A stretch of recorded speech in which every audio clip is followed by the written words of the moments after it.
Aku semalaman tidak bisa tidur, karena takut ibu kenapa-napa.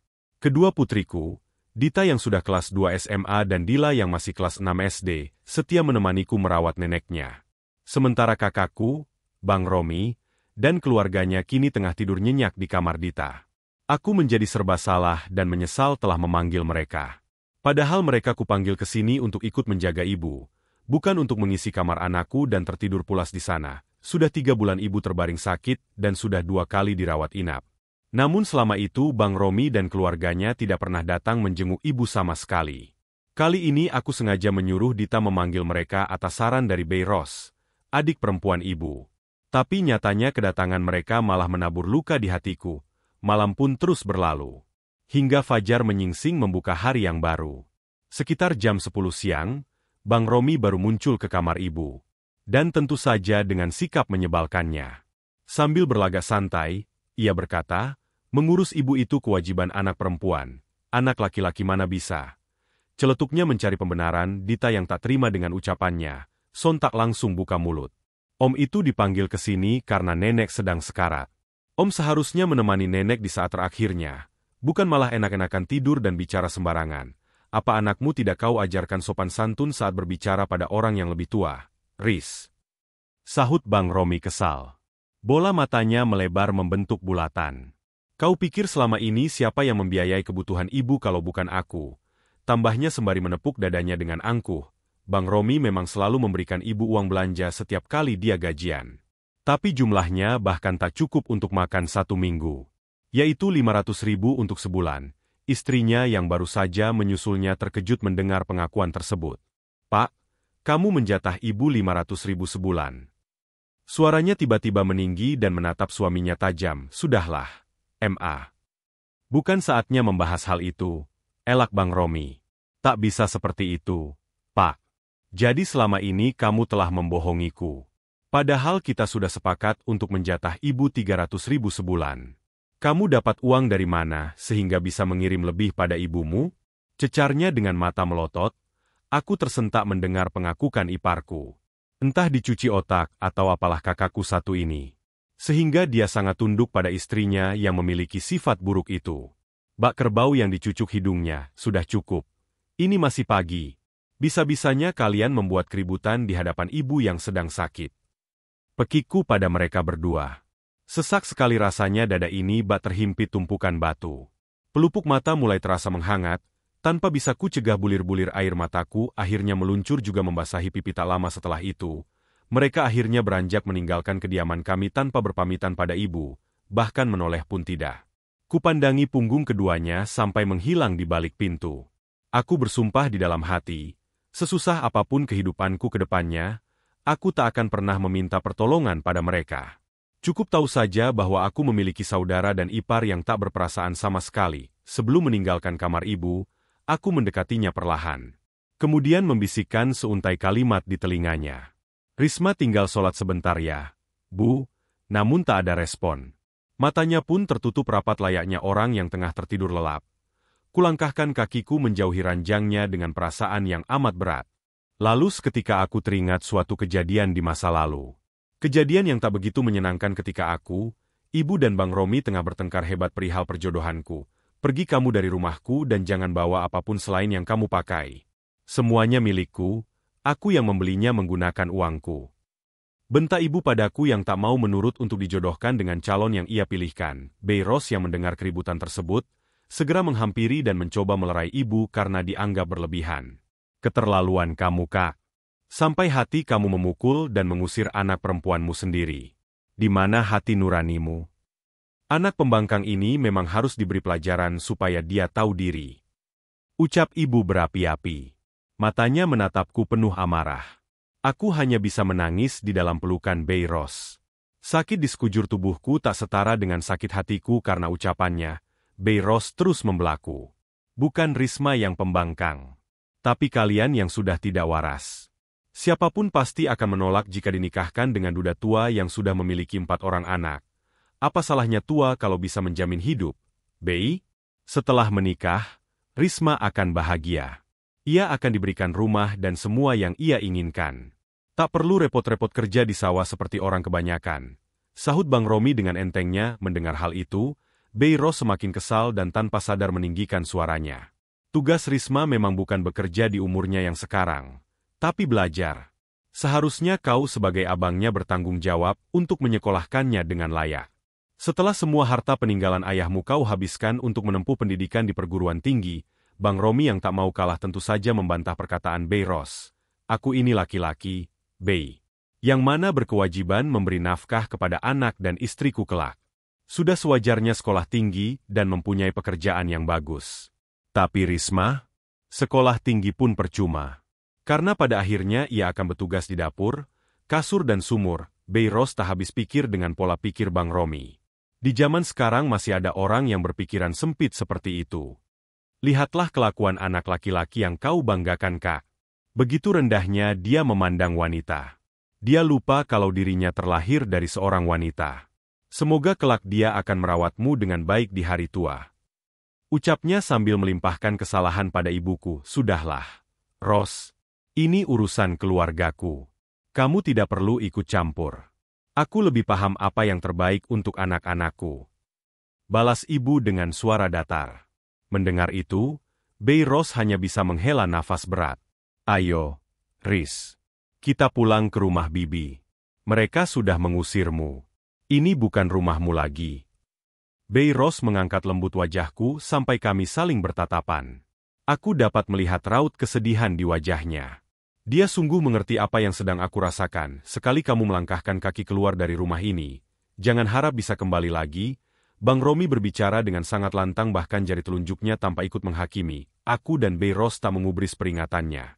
Kami melangkah pergi meninggalkan mereka dengan murkanya. Ibu, aku berharap dia mencabut kata-katanya. Aku berharap dia masih menginginkanku tinggal bersamanya tanpa aku harus menikah dengan lelaki tua pilihan mereka. Namun nyatanya dia membiarkanku pergi.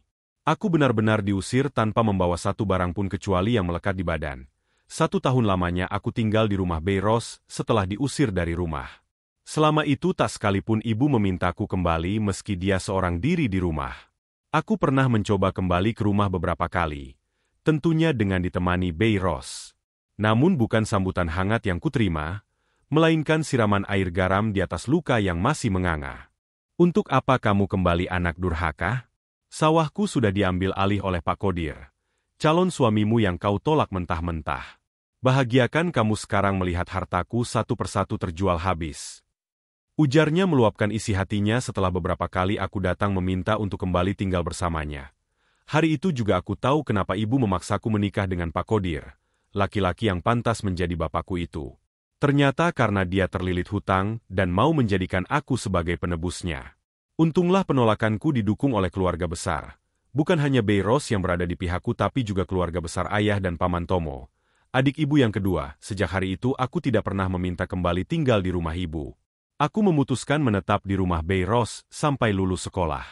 Tentunya hidupku bergantung pada keluarganya karena tak sebutir beras pun ibu berikan untuk bekalku. Setelah lulus sekolah, kuputuskan merantau ke negeri seberang, mengikuti jejak kebanyakan orang di sini.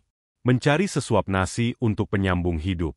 Tidak mungkin bagiku menyambung pendidikan ke perguruan tinggi. Untuk makan saja aku menumpang pada keluarga bibi yang perekonomiannya pas-pasan. Awalnya Bei Ros tidak setuju karena umurku yang masih terlalu dini untuk merantau sejauh itu. Tapi aku meyakinkannya bahwa aku bisa menjaga diri. Aku sudah kebal dengan penderitaan. Jadi siapa tahu di tempat lain aku bisa menemukan kebahagiaan. Selama 3 tahun merantau aku selalu bertukar kabar dengan Bei Ros. Bahkan saat suamiku datang melamar, dialah orang pertama yang kuberitahu. Sambutan hangat selalu kudapatkan darinya sebagai pengganti ibu kandung. Kalau itu yang terbaik untukmu, terimalah lamarannya, nak. Semoga bersamanya kamu menemukan kebahagiaan. Semoga ibumu bisa terbuka hatinya untuk menerima keluargamu suatu saat nanti. Ucapnya saat aku menghubunginya melalui telepon. "Ma, kok melamun lagi?" Katanya mau sholat. Untuk kesekian kalinya suara Dita kembali menyadarkanku dari kilatan kelam masa lalu. "Iya sebentar. Mama masih berat meninggalkan nenek. Takut nenekmu pergi saat mama tak ada di sampingnya." Jawabku apa adanya. Terlepas dari sikap buruk ibu padaku selama ini, dia tetaplah ibu yang telah mengandung dan melahirkanku ke dunia. Tak sewajarnya aku menyimpan dendam padanya. Usai menunaikan sholat, Aku kembali ke kamar ibu. Dengan masih menggunakan mukena, aku membacakan ayat suci Al-Quran, berharap dapat membantu ibu melewati penderitaannya. Di sela-sela bacaanku tiba-tiba aku teringat kenangan-kenangan ibu bersama anak-anakku. Yang mana sama sekali tidak ada kenangan baik di dalamnya. Kurang ajar kamu ya, dasar anak nakal. Suara ibu menyeruak memenuhi seisi rumah.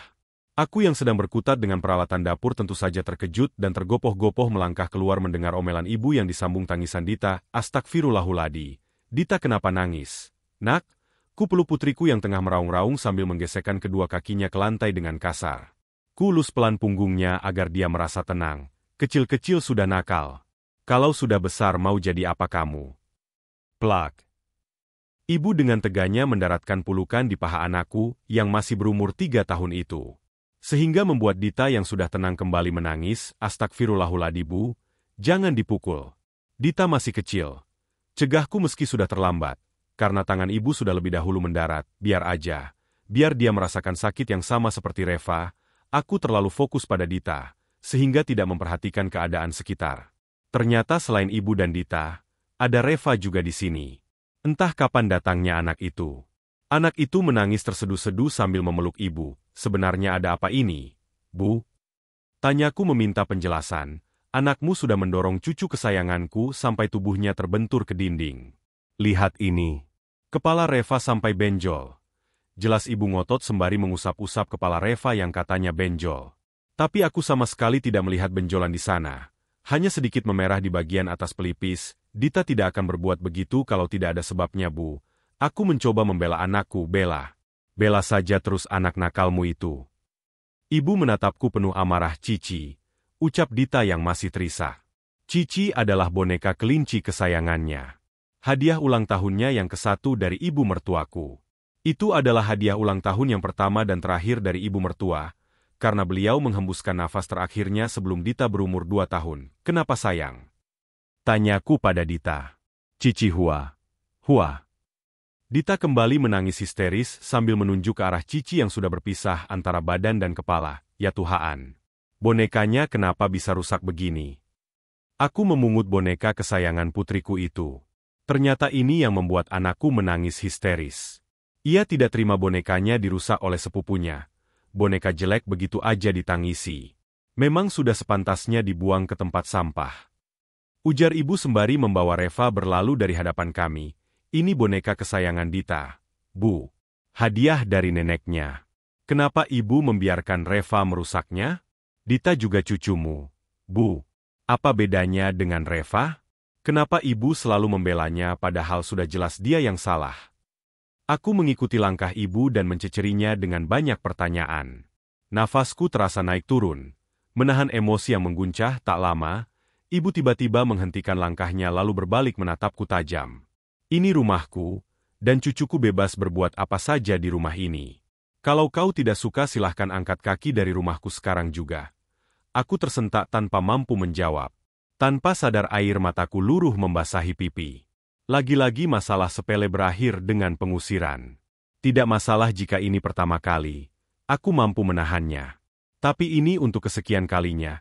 Belum genap setahun kami kembali ke rumahnya. Aku kembali pun karena ingin merawatnya yang tiba-tiba jatuh sakit. 8 bulan yang lalu, Beiros mengabariku kalau ibu sakit parah dan tidak ada yang merawatnya. Anak dan menantu kesayangannya tidak pernah menampakkan batang hidungnya selama ibu sakit. Sedangkan keadaannya sangat memprihatinkan. Untuk bangun dari tempat tidur saja, dia harus dibantu oleh orang lain. Jadi mau tidak mau aku harus pulang untuk merawatnya. Tapi lihatlah yang dia lakukan padaku setelah sehat. Luka dan luka yang selalu ia torehkan. Andai hati ini dapat terlihat, mungkin sudah tak berbentuk lagi. Karena banyaknya sayatan yang ditorehkan oleh wanita yang kusebut dengan ibu itu, baik kalau itu yang ibu mau. Hari ini juga kami akan pergi dari sini. Aku segera menggendong Dita meninggalkan mereka. Di kamar, kutumpahkan segala sesak yang menghimpit dada. Sembari kedua tanganku bergerak cepat memasukkan barang-barang kami ke dalam koper, aku heran. Kenapa kamu sering sekali bertengkar dengan ibumu? Apa kamu tidak bisa mengalah saja pada orang tua? Ujar suamiku mencoba menasehatiku. Ibu sudah keterlaluan. Mas, lihat ini. Aku menyingkap rok yang dikenakan Dita, menunjukkan bekas pukulan ibu yang masih berbekas kemerahan. Ibu sampai memukul Dita. Tanyanya sangat terkejut, bukan cuma itu. Lihat ini. Aku kembali menyingkap lengan baju yang dikenakan Dita. Terlihat jelas bekas cubitan di lengan putriku yang imut itu. Ibu pasti mencubit Dita sebelum aku datang. Astagfirullahaladzim. Tegas sekali ibu pada cucunya sendiri. Suamiku mengusap pelan lengan Dita yang sudah terlelap karena kecapean menangis. Aura kesedihan terpancar jelas dari wajahnya. Dia merasakan sakit yang sama sepertiku atas perlakuan ibuku pada putri kami. Hari itu juga kami meninggalkan rumah ibu tanpa berpamitan. Ibu melirik kami dengan sinis ketika kami melewatinya yang sedang fokus pada televisi. Kami berniat kembali ke rumah peninggalan orang tua suamiku. Tapi saat berpamitan pada Beiros beliau tidak mengizinkannya. Kalian bisa tinggal di rumah bibi untuk sementara waktu. Sampai kalian dapat tempat tinggal baru. Jarak Jakarta dan Solo kan tidak dekat. Nanti siapa yang akan merawat ibumu kalau dia sakit lagi? Tanyanya khawatir, ibu sudah mengusir kami. Bei. Dia tidak menginginkan kami. Di matanya anaknya hanya Bang Romi dan cucunya hanya Sandi dan Reva. Jawabku sembari menahan perihnya luka di hati, jangan bicara begitu nak. Semua ibu sayang pada anaknya. Mungkin ibumu hanya sedang emosi sesaat. Bibi harap kalian bisa memakluminya. Ujar Beiros sambil mengusap punggungku, benarkah begitu? Semua ibu pasti sayang pada anak-anaknya? Kurasa tidak demikian. Ibuku berbeda. Pilih kasihnya terlalu nyata. Setelah berdiskusi dengan suamiku, akhirnya kami menyetujui saran Beiros untuk tinggal sementara di rumahnya. Beliau banyak berjasa dalam hidupku. Karena itu sulit bagiku menolak keinginannya. Selama itu beliau menawarkan rumah nenek untuk kami renovasi. Kami menyetujuinya karena jarak rumah nenek cukup jauh dari rumah ibu. Meskipun tinggal di daerah yang sama tapi kami akan jarang bertemu. Dan jika suatu hari dia sakit lagi, akan lebih mudah bagiku untuk mengurusnya. Rumah nenek sudah lama sekali ditinggalkan penghuninya. Kondisinya sudah tidak layak huni. Sehingga kami harus merobohkannya dan membangun rumah yang baru. Kami sama sekali tidak memiliki tabungan untuk membangun rumah. Alhasil suamiku terpaksa menjual rumah warisan orang tuanya untuk biaya membangun rumah di sini. Syukurlah semua berjalan sesuai keinginan. Rumah yang kami bangun masih kami tempati sampai saat ini. Sudah 3 tahun terakhir ibu ikut tinggal bersama kami karena alasan kesehatan. Kasihan kalau harus tinggal sendiri karena ibu sudah mulai pikun. Dila mau ikut ngaji juga, biar nenek dimudahkan sakratul mautnya. Suara Dila membuatku sedikit terkejut. Aku terlalu berlarut dalam putaran memori masa lalu, sehingga tidak menyadari kehadiran putri keduaku. Terima kasih ya, sayang, ucapku sembari mengusap kepalanya yang tertutup mukena. Dia hanya membalas dengan anggukan dan senyuman. Anak sekecil ini saja tahu kalau neneknya tengah menahan sakitnya sakratul maut yang luar biasa. Lantas bagaimana dengan Bang Romi yang sudah berkepala 5? Padahal selama hidup ibu selalu mengutamakannya. Bahkan ibu sampai nekat meminjam ke rentenir hanya untuk membiayai kebutuhan anaknya yang tak tahu diri itu. Tapi balasan yang ibu peroleh justru sebaliknya. Bang Romi sama sekali tak peduli bagaimana kondisi ibu. Apalagi istrinya yang selalu menghasutnya untuk lebih tega dengan aku dan ibu. Mereka memang jodoh kurasa. Sama-sama tak kenal apa itu rasa kasihan. Sama-sama tak punya hati. Beberapa menit kemudian, aku dibuat panik karena ibu tiba-tiba mengalami kejang. Kemudian langsung kupanggil suamiku yang sedang bersiap untuk berangkat kerja. Dila yang ikut panik, ku minta untuk menyusul Beiros. Setibanya di kamar ibu, suamiku langsung menelpon rumah sakit terdekat dan meminta dikirimkan ambulans. Lalu tak lama Dila muncul bersama dengan Beiros. Seisi rumah menjadi panik. Hanya suamiku yang berusaha untuk tetap tenang. Kemudian dia mencoba menelpon Bang Romi untuk menyuruhnya segera datang. Namun panggilannya selalu ditolak. Entah apa yang ada di kepala manusia satu itu. Akhirnya tanpa pikir panjang, aku kembali menyuruh Dita untuk menyusuli pamannya lagi. 15 menit kemudian ambulans pun tiba. Beberapa petugas medis bergegas turun dan memberikan penanganan pada ibu yang masih kejang-kejang. Setelah kejang reda, mereka segera membawanya ke ambulans. Kami pun segera berangkat ke rumah sakit tanpa menunggu Bang Romi di perjalanan. Aku tak kuasa menahan air mata yang terus bercucuran. Wajah ibu sudah semakin pucat. Nafasnya pun terlihat semakin berat. Kedua matanya yang kembali terbuka. Namun tak jelas apa yang sedang ia lihat. Aku hanya bisa membacakan ayat-ayat suci di sebelah telinga ibu sembari menahan air mata. Akan tetapi, belum sempat sampai di rumah sakit, ibu sudah tidak sanggup dan menghembuskan nafas terakhirnya. Tangisku semakin pecah dibuatnya. Ku peluk Beiros yang juga menangisi kepergiannya. Lalu ku minta suamiku untuk mengabari Dita bahwa neneknya sudah berpulang. Dita yang masih berusaha memohon pada pamannya, tentu saja menangis sejadi-jadinya.